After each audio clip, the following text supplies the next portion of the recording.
રણ છોડીને ભાગે એક ક્ષત્રિય કાયરતાને પાત્ર છે, યોદ્ધો કાયરતાને પાત્ર છે, અને અર્જુન એ કાયરતા કરી રહ્યો છે. અને ત્યારે ભગવાન એને કહે છે કે આ કાયરતા તને શોભતી નથી. ત્યાજ્ય હૃદય દૌર્બલ્યમ, આ તારી હૃદયની જે દુર્બળતા છે ને એને ત્યાગ કરી દે. અને અર્જુન ખોટો નિર્ણય લેતો હતો ને એને પાછો સાચા નિર્ણયમાં વાળ્યો છે. अगर तुम्हें गलत रास्ते पर से सही रास्ते पर कोई ना ले जाए समझ लो मित्र नहीं है. घણા મિત્રો હોય ને પોતે તો આદત વાળા હોય અને જોજો બધા વ્યસનીઓ હોય ને, હંમેશા વ્યસન છે ને કોઈ માણસ પોતે ચાલુ કરતું જ નથી, એને ચાલુ કરાવવા વાળો એકાદો ભાઈબંધ હોય અને દુનિયાનો કોઈ માણસ પોતે ચાલુ ન કરે. કારણ કે મા બાપે તો સંસ્કાર એવા જ આપ્યા હોય ને.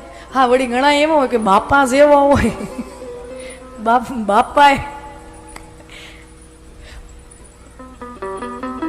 ઘણા પિતાઓ અમને મળવા આવે ને ઉતારામાં ક્યાંક હોય તો કથાઓમાં જ્યાં જ્યાં જતા હોય તો ત્યાં ઘણા લોકો મને મળવા આવે અને કે બસ એવા આશીર્વાદ ભગવાનના અમારા બન્યા રહે કે મારો દીકરો મારા જેવો ન થાય.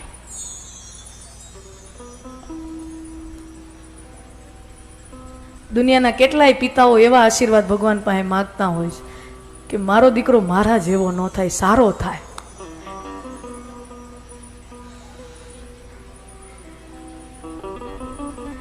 हाँ, तो ऐसा क्या मित्र काम का कि जो व्यसन के दलदल में फंस चुका है, ई कादव में पड़્યો છે અને ઈ તો પડ્યો છે ને મેલો થયો છે, આપણું બાવડું જાળીને આપણે તો સરસ મજાના સફેદ કપડા ઇસ્ત્રી ટાઈટ પહેર્યા, ઈ તો મેલો થયો, ઈ થયો.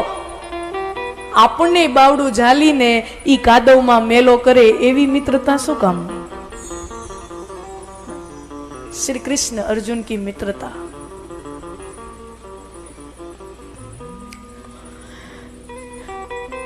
हे अंगराज, तने जो क्षमा जोईती हो ने तो एक काम कर, प्रभु तमे क्यों ही करूं, तमे कहता हो तो मारो शरीर आपी दो.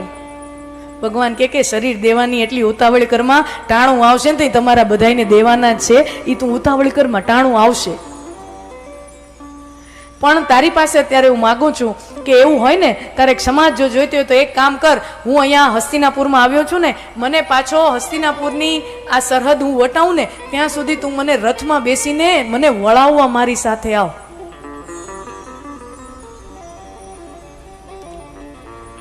અને કર્ણ રથનો સારથી બને છે.